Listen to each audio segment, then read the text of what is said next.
Paano gamitin ang BFP Online Application System or Fire Safety Inspection System? I-search ang link na nasa screen gamit ang internet browser ng inyong computer o iyong device.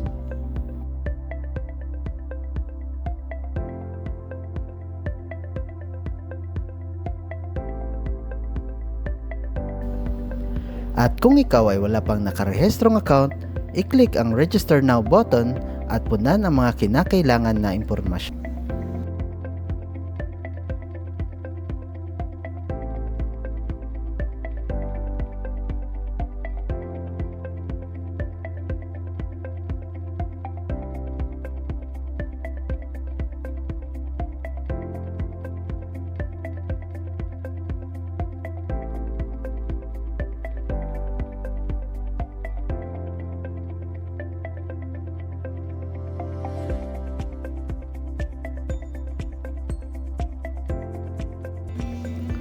I-check ang inbox or spam ng inyong email account para ma-verify ang inyong FSIS account.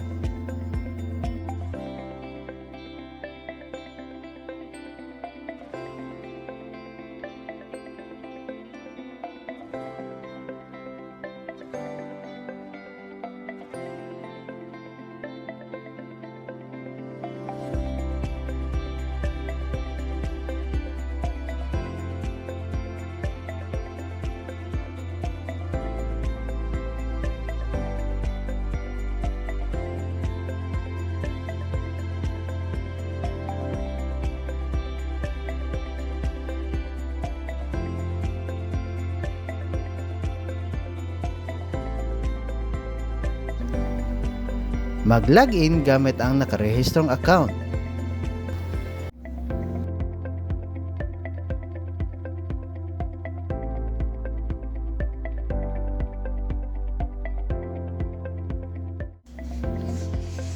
Para sa inyong aplikasyon ng Fire Safety Evaluation Clearance, pindutin ang Apply Now button at piliin ang Fire Safety Evaluation Clearance o FSEC.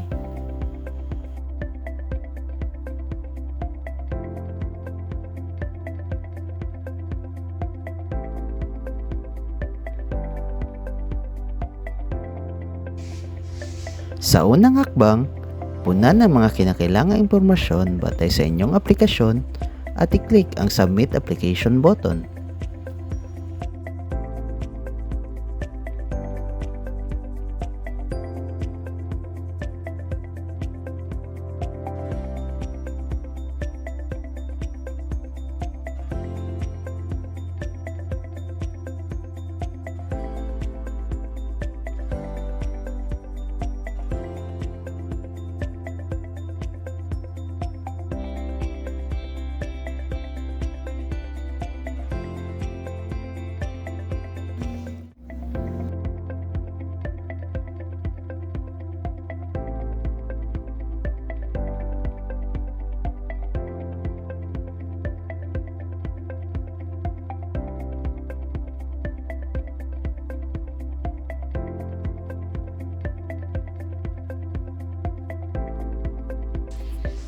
Sa ikalawang hakbang, i-upload ang mga kinakailangang dokumento para sa inyong aplikasyon.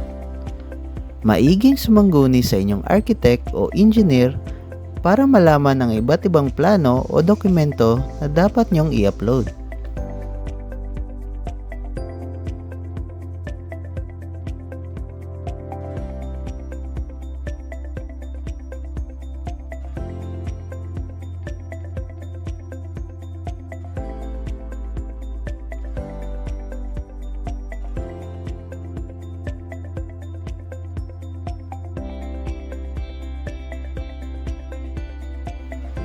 Tandaan, kailangan isumite ang sign and seal requirements sa ina-applyang fire station pagkatapos ipasa ang digital copies at pindutin ang Proceed on Submission button.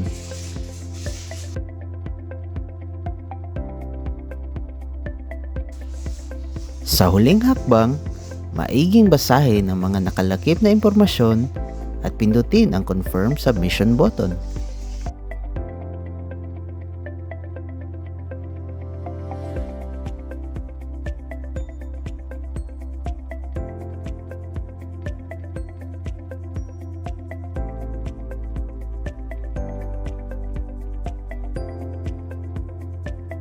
Ang inyong aplikasyon at sinumiteng dokumento ay ire-review at aaprubahan ng aming CRO o Customer Relations Officer.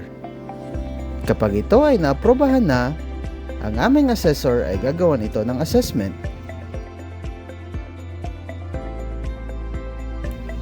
Maaari mo nang makita sa inyong account ang assessment ng mga kailangang bayaran.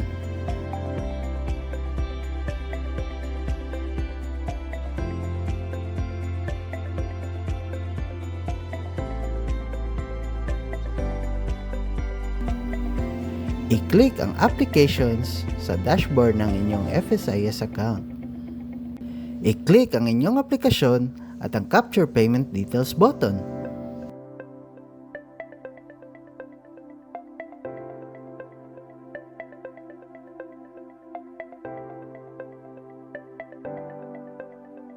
Maaari mo nang iproseso ang inyong bayad sa mga establishmentong makikita sa payment page ng website.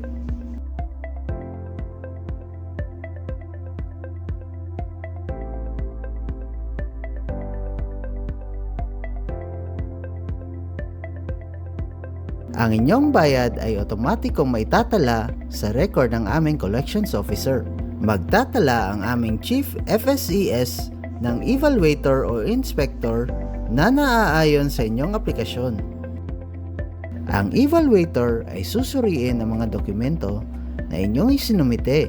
Kung inspector naman ang itinalaga, siya ay pupunta sa mga kliyente at susuriin ang establishmento.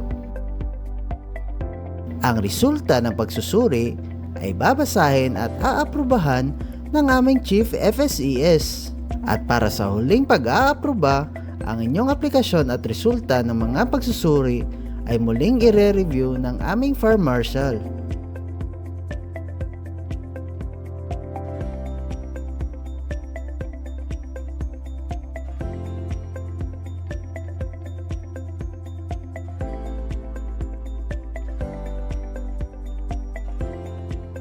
Sa inyong FSIS account, maaari mo nang makita at ma-download ang certificate o dokumento na inyong ini-apply.